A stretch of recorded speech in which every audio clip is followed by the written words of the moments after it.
오늘 우리에게 주어진 말씀 계시록 마지막을 제가 설교하게 돼서 좀 부담도 되지만 한편으로는 좀 홀가분도 합니다. 계시록 22장 6절에서 21절까지 이 말씀은 읽는 것 자체가 은혜입니다. 그래서 전부 읽겠습니다. 제가 6절 읽습니다. 또 그가 내게 말하기를 이 말은 신실하고 참된지라 주 곧 선지자들의 영의 하나님이 그의 종들에게 반드시 속히 되어질 일을 보이시려고 그의 천사를 보내셨도다. 7절입니다. 보라 내가 속히 오리니 이 두루마리의 예언의 말씀을 지키는 자는 복이 있으리라 하더라. 이것들을 보고 들은 자는 나 요한이니 내가 듣고 볼 때에 이 일을 내게 보이던 천사의 발 앞에 경배하려고 엎드렸더니 그가 내게 말하기를 나는 너와 내 형제 선지자들과 또 이 두루마기의 말을 지키는 자들과 함께 된 종이니 그리하지 말고 하나님께 경배하라 하더라. 또 내게 말하되 이 두루마리의 예언의 말씀을 임봉하지 말라. 때가 가까우니라. 불의를 행하는 자는 그대로 불의를 행하고 더러운 자는 그대로 더럽고 의로운 자는 그대로 의를 행하고 거룩한 자는 그대로 거룩하게 하라. 보라 내가 속히 오르니 내가 줄 상이 내게 있어 각 사람에게 그가 행한 대로 갚아주리라.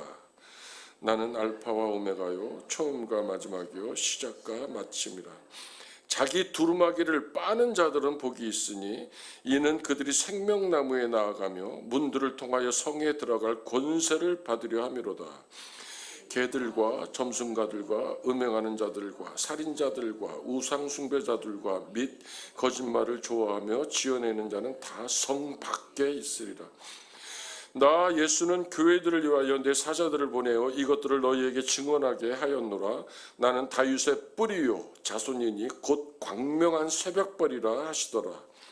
성령과 신부가 말씀하시기를 오라 하시는도다. 듣는 자도 오라 할 것이요 목마른 자도 올 것이요 또 원하는 자는 값없이 생명수에 값.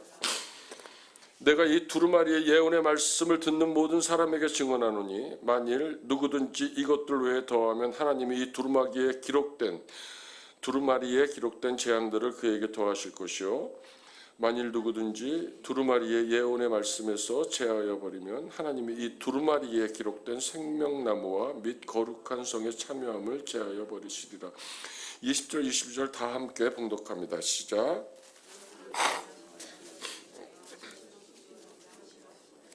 아멘. 예수여 오시옵소서. 주 예수의 은혜가. 먼저 주일날 말씀을 먼저 우리가 PPT로 보도록 하겠습니다. 또 그가 수정같이 맑은 생명수의 강. 이 생명수의 강은 하나님의 축복을 의미합니다. 내게 보이니 하나님과 및 어린 양의 보좌로부터 나와서 길 가운데로 흐르더라. 이렇게 그림을 그려보시기 바랍니다. 강 좌우에는 생명나무, 풍성한 삶을 얘기합니다. 생명나무가 있어 12가지 열매를 맺되 달마다 그 열매를 맺고 그 나무 잎사귀들은 만국을 치료하기 위하여 있더라. 아멘. 다시 저주가 없으며 하나님과 그 어린 양의 보좌가 그 가운데 있으리니 그의 종들이 우리들입니다. 그를 섬기며 그의 얼굴을 볼 것이요 그의 이름도 그들의 이마에 있으리라. 다시 함께 봉독 가까이 보이시면 다시 밤이 없겠고 등불과 햇빛이 쓸데없으니 이는 주 하나님이 그들에게 빛이심이라. 그들이 세세토록 왕노릇 하시리로다. 아멘. 이것이 벅찬 주일날 말씀입니다. 요한계시록의 끝에서 요한이 강조하는 것은 아주 분명합니다. 그가 경험하고 그가 듣고 본 것 그 내용이 아닙니다. 그가 경험하고 듣고 본 내용 그 안에 있는 기록된 말씀 그 자체입니다. 그는 그 말씀을 우리에게 증언하려고 그 많은 엄청난 경험들을 한 것입니다. 요한은 4번씩이나 반복하면서 이렇게 얘기합니다. 이 두루마리의 예언의 말씀 7절, 10절, 18절, 19절 즉 예수님으로부터 온 예언의 선물인 말씀이 가장 중요하다. 이렇게 요한이 강조합니다. 다 함께 다음 7절 말씀 한번 봉독합니다. 시작. 또 그가 내게 말하기를 이 말은 신실하고 참된지라 주 곧 선지자들의 영의 하나님이 그의 종들에게 반드시 속히 되어질 일을 보이시려고 그의 천사를 보내셨도다. 보라 내가 속히 오리니 이 두루마리의 예언의 말씀을 지키는 자는 복이 있으리로다. 하나님과 예수 그리스도의 영역에서 해야 되실 일은 그분의 때가 됐을 때 그분이 속히 오시는 거고, 이 지상에 우리 은혜를 받은 우리들이 해야 될 일은 예언의 말씀을 지키는 겁니다. 아멘. 우리가 하나님의 해야 될 일에 대해서 궁금해하거나 그건 아무도 모른다고 성경에 분명히 말씀되어 있습니다. 요한계시록 전체의 말씀이 믿음직하고 참되다고 하나님 스스로가 선포하고 확증하십니다. 그리고 모든 시대, 곧 신구약의 시대의 선지자들에게 성령을 보내서 영감을 허락하시고 그들을 통해서 하나님의 말씀을 계시토록 하셨습니다. 그 계시의 내용이 참되고 신실하다고 지금 말씀하고 계십니다. 그러면서 이어 말씀하십니다. 당신이 오실 일은 속히 되어질 일이라고. 이 속히라는 타쿠라는 말은 갑자기 곧 이루어질 내용을 지칭하는 것이 절대 아니고 하나님의 때가 이르렀을 때 지체 없이 이루어진다, 이런 뜻입니다. 그것은 하나님께 속한 일입니다. 시간적으로 임박했다, 이것을 하나님이 당신의 일임에도 불구하고 우리에게 그 비밀을 알려주고 계신 겁니다. 이제 남은 일은 아까 말씀드렸지만 주어진 말씀을 지키는 것이 가장 중요합니다. 아멘. 그것이 복인데, 바라크 이렇게 얘기하는데, 말씀을 굳게 붙잡고 오직 그리스도만 바라보며 고난 가운데 인내하는, 하나님을 기다리는 자들에게 주어지는 복인데요. 제가 한번 풀어서 말씀드리자면, 말씀 안에서 사는 복, 오직 그리스도만 바라보며 예수 한 분이면 충분합니다 라고 고백하며 사는 복, 고난 가운데 인내한 것 자체가 복인 복, 달려갈 길을 모두 마친 후에 받게 될 최후 승리의 면류관의 복이에요. 이 바라크의 복은 하나님께 우리가 무릎을 꿇는 건데, 사실은 창세기에 보면 설교가 길어지면 안 되기 때문에 하나님께서 우리 인생들에게 먼저 무릎을 꿇은 복입니다. 그렇기 때문에 우리가 그 은혜에 감사해서 하나님께 무릎을 꿇는 것이 복이고, 하나님의 말씀 앞에 그 말씀을 지키기 위해서 그 말씀을 우리에게 들려줬을 때 예하는 것이 바라크의 복이고, 그 말씀을 붙들고 모든 상황 속에서 인내하는 것이 복이고, 하나님을 기다리는 것이 복이다. 그래서 이 바라크의 복은 한마디로 제가 정의를 한다면 예배하는 것이 복입니다. 아멘. 왜 그러냐면 예배를 통해서 하나님께서 당신의 말씀을 끊임없이 그의 종들을 통해서 계시하기 때문입니다. 그 비밀한 경륜을 드러내시기 때문에 그렇습니다. 그러면 말씀을 받는 예배가 복이지만 그 예배자의 삶을 사는 것이 더 큰 복입니다. 여기 오늘 본문은 요한이 요한계시록을 마치면서 우리에게 당부하는 후기, 에필로그입니다. 여기서 요한은 3번이나 반복하면서 다시 곧 오겠다고 하신 말씀을 상기시킵니다. 2000년이 넘은 지금 이 말씀을 우리가 어떻게 받아들여야 할까요? 요한계시록이 시작될 때 1장 10절에 보면 주의 날에 내가 성령에 감동되어 내 뒤에서 나는 나팔소리 같은 큰 음성을 들으니, 이렇게 시작됩니다. 주의 날에 내가 성령에 감동됐다. 이것은 주님의 날에, 주일에 성령에 사로잡혀서 계시를 받았다. 요한이 노력해서 깨달은 말씀이 아니라 어느 날 성령께서 요한을 택해서 당신이 하신 일을 인생에게 드러내신 겁니다. 즉 주일날 예배를 통해서 계시를 받았다. 요한계시록 전체에서 이 예배는 가장 중요한 맥락 중에 하나입니다. 오늘 말씀 22장 17절의 말씀, 성령과 신부가 말씀하시기를 오라 하시는도다. 듣는 자도 오라 할 것이요 목마른 자도 올 것이요 또 원하는 자는 값없이 생명수를 받으리라 하시더라라는 이 말씀을 학자들은 이것이 성만찬을 의미하는 것이 아니냐라는 견해도 있지만, 요한계시록의 말씀은 예배를 드리는 성도를 향한 하나님의 응답이다라는 맥락에서 이해하셔야 할 것입니다. 하나님의 구원의 선물인 하나님의 이 선물은 단순히 과거에만 있는 것이 아니고 또 미래에 이루어질 일을 마냥 기다리느라는 것도 아닙니다. 예수님의 재림을 이해하는 가장 중요한 맥락은 바로 예배 중에 경험하는 현재의 구원입니다. 아멘. 내가 말씀을 통해서 오늘 구원의 확신을 가지면 그것이 영생하는 삶을 얻는 기적 같은 하나님의 은혜입니다. 다시 한번 제가 강조합니다. 예배 중에 경험하는 현재의 구원인 것입니다. 현재의 구원이 없는데 어떻게 미래의 구원이 있겠습니까?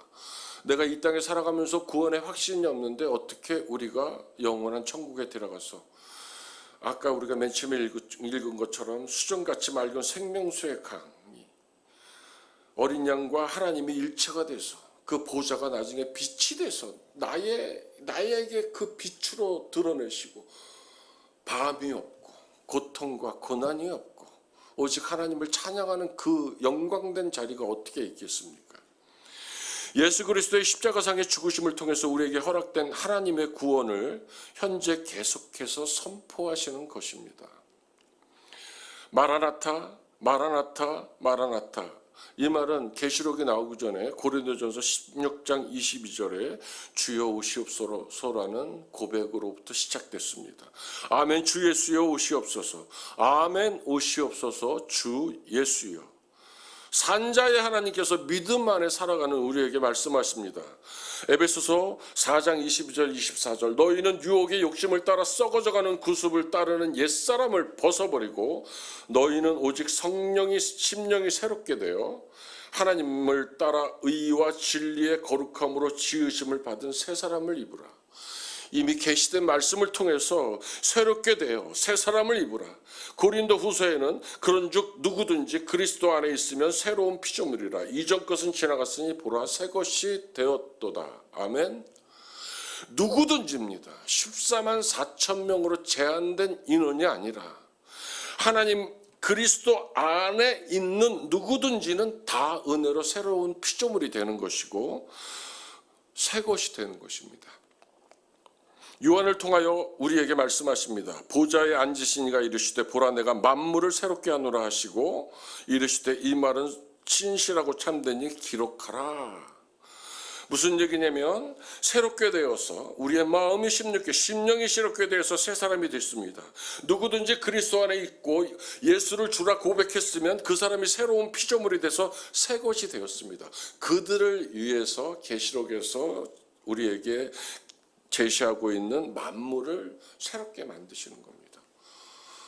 다시 말씀드리자면 영원한 천국을 하늘에서 내려오는 새 예루살렘을 우리에게 허락하시는 이유는 우리가 그리스도 안에 있기 때문입니다.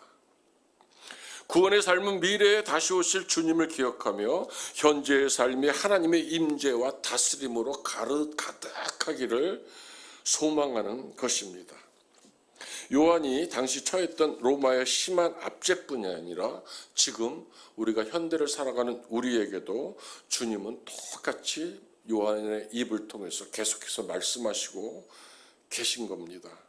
마라나타는 마치 바리새인들처럼 의롭고 고결한 자들의 기도가 절대 아닙니다. 이 마라나타의 기도는 우리 주님 오십시오라는 기도의 의미는 이 땅에서 살아가면서 죄와 악과 죽음에서 승리하신 하나님을 내 구주로 믿는다는 그 고백이며 그 믿음으로 선한 싸움을 경주하며 의로운 삶으로 자신의 삶을 변화시키겠다는 결단이며, 또 우리가 살고 있는 이 세상을 통해서 하나님의 사랑과 공의, 관용, 기쁨이 가득한 곳으로 변화시키겠다는 신앙 고백이며, 치유와 회복, 하나님의 임재를 바라는 주님의 제자된 소망의 표현입니다. 말이 어렵지만 하나님을 소망하며 오늘 성전에 새벽에 미명을 가르고 달려온 우리의 모습이고, 우리의 기도를 응답하시기를 기뻐하시는 하나님을 붙들고 기도한 우리들의 심령이고, 세상의 것들보다는 하나님 것을 더 사모해서 예배의 자리를 사모하고 교회를 세우기 위해서, 하나님의 나라를 세우기 위해서 교회에서 헌신하고 있는 하나님의 참된 백성들의 모습이고, 증인된 삶을 살기 위해서 세상에 나가서 말씀을 전하는 우리들의 모습입니다. 그렇기 때문에 이긴 자의 삶, 종말의 삶은 오직 예배를 통하여 시작되고 예배를 통하여서 가능해지는 것입니다. 예수님이 제자들이 이스라엘 나라의 회복의 때를 물었을 때 주님이 이렇게 말씀하십니다.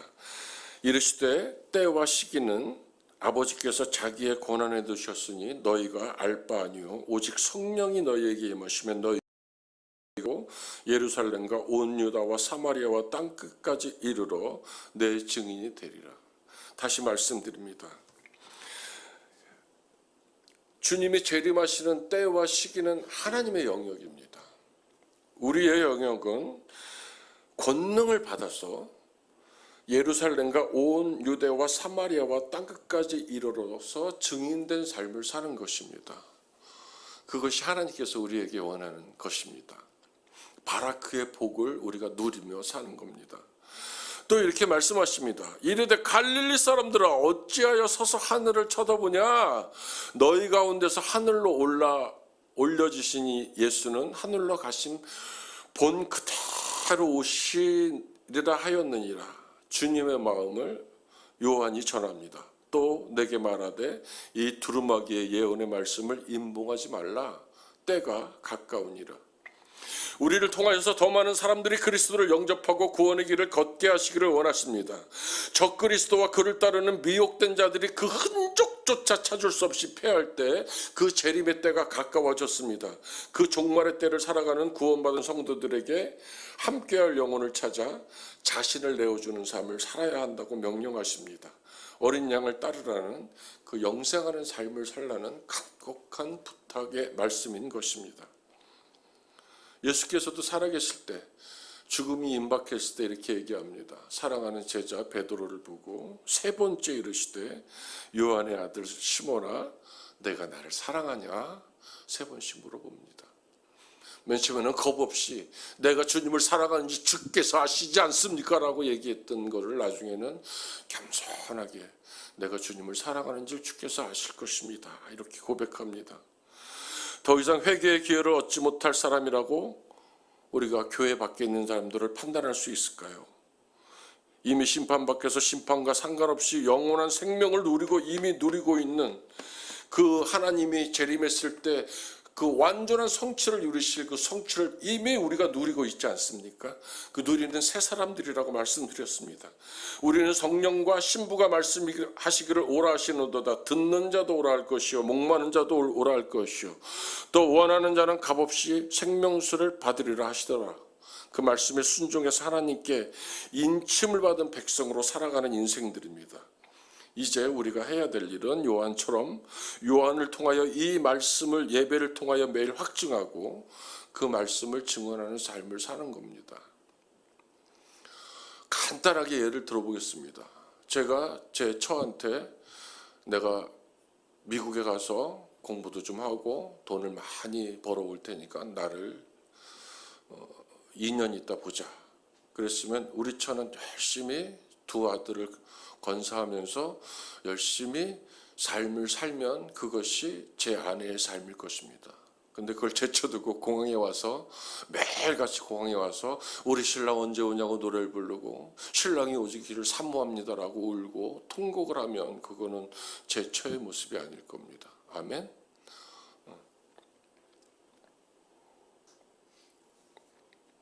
오늘 우리에게 주신 말씀 중에 하나님께서 귀한 말씀을 하나 선물하십니다. 왜 요한계시록 마지막에 이런 말씀을 할까요? 자, 우리 14절 한번 통독하기를 원합니다. 요한계시록 22장 14절 시작. 자기 두루마기를 빠는 자들은 복이 있으니 이는 그들이 생명나무에 나아가며 문들을 통하여 성에 들어갈 권세를 받으려 함이로다. 이 권세는 제가 말씀드리지만 하나님의 권능을 사용할 수 있는 자격을 준다, 이런 것입니다.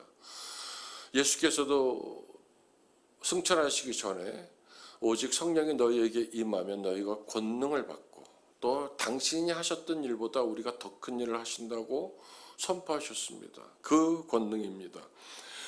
자기 두루마기를 빠는, 이 빠는이라는 플리논테스라는 말은 굉장히 중요합니다. 현재 시제로 계속해서 그리스도께로 나아가는 지속적인 행위를 의미합니다. 예배는 끊임없이 우리가 욕심을 내야 되는 거고, 또 예배 자리에서 찬송하고 기도하고 또 헌신하는 우리의 삶의 모습들은 계속해서 지속되어져 합니다. 제가 언젠가 말씀드렸지만 제가 가장 좋아하는 성경적인 표현은 변함없는 사랑, 한결같은 믿음입니다. 예수 그리스도 우리를 구원하시더니 값없이 당신 자신을 내어주셔서 구원하시더니 이제는 영생까지 약속하십니다. 영생까지 약속하시더니 우리에게 권세를 허락하셔서 이 땅에서 제자된 삶을 살아갈 수 있도록 하나님께서 도우십니다. 하나님과 동행하는 거룩한 삶, 값없이 우리에게 영생을 허락하시고 늘 우리 안에 내주하시며 우리 위에 동행하시는 하나님을 찬양하시면서 내 속에 있는 주님께 늘 나는 하나님의 사람입니다. 하나님 한 분이면 충분합니다. 그래요 주님, 나는 종말의 삶을 이긴 자의 삶으로 살아가겠습니다라고 결단하시면서 매일매일의 삶이 이런 고백의 삶이 되기를 주님의 이름으로 축복합니다. 아멘. 주 예수여 오시옵소서. 계속해서 내 안에 내 삶에 머무시면서 나를 다스려 주시옵소서. 아멘. 자, 오늘 말씀 붙들고 우리 기도하길 원합니다. 요한계시록 21장 7절 말씀입니다. 이기는 자는 이것들을 상속받으리라. 나는 그의 하나님이 되고 그는 내 아들이 되리라. 주님의 말씀입니다. 이 말씀 붙들고 우리 주여 한번 외치고 통성으로 기도합니다. 주여, 이기는 삶을 살 수 있도록 말씀을 허락하셔서 들고 승리합니다. 예배를 통해서 주님의 임재를 경험하고 늘 우리를 향하신 그리스도의 그 사랑, 풍성한 사랑 안에 거할 수 있도록 말씀을 허락하시니 감사합니다. 하나님의 그 말씀을 붙들고 지키는 인생을 살아가길 원합니다. 하나님의 그 말씀을 지키는 삶을 살기 위해서 늘 우리의 삶 속에서 하나님 앞에 거룩한 백성으로 살아가기 위해서 우리가 늘 겸비함으로 우리의 두루마리를 빠는 인생이 되길 원합니다. 계속해서 하나님의 지속적으로 하나님께 겸비함으로 나아가는 주님의 거룩한 백성들이 될 수 있도록 도와주시옵소서. 하나님의 포도나무 교회를 통해서 일하시는 하나님께 영광을 돌립니다. 그것은 우리를 통해서 일하시는 하나님이십니다. 하나님은 우리가 성령으로 충만하여 주고 온전히 무장되어서 하나님께서 우리를 통하여 일하시고자 우리에게 명령하실 때 아멘으로 예로 주여 순종함으로 나아가서 몸된 교회가 든든히 세워져가고 흥왕하여져가고 몸된 교회를 통해서 중원부가 하나님의 나라의 임마가 도와주시고 이 중원부에 하나님의 나라가 임함으로 하여서 연약한 자들이 시험을 받고 소외된 자들이 하나님의 구원을 맛보며 하나님의 영광을 함께 노래하는 그 놀라운 역사를 이룰 수 있도록 하나님의 도와주시옵소서. 이기는 자는 하나님의 아들이라 말씀하셨으니 아들된 인생을 살아갈 수 있도록 도와주시옵소서. 우리 한 번 더 말씀을 붙들고 기도하다가 각자 가지고 나온 기도의 제목들을 가지고 기도 돌아가시기 바랍니다. 22장 14절 말씀입니다. 자기 두루마기를 빠는 자들은 복이 있으니 이는 그들이 생명나무에 나아가며 문들을 통하여 성에 들어갈 권세를 받으려 함이로다. 오늘 하나님 앞에 부족한 것이 있으면, 예배자로 살아가지 못한 우리의 연약한 부분이 있으면 다 드러내시고 하나님 앞에 겸비하게 회개하시기를 바랍니다. 또 우리의 두루마기를 빨기를 위해서 하나님께 애통하는 영혼들을 하나님은 붙잡고 사랑하시고 쇠임을 허락하십니다. 오늘 그 하나님을 만나시길 바랍니다. 우리 주여 한번 더 외치고 통성으로 기도합니다. 주여!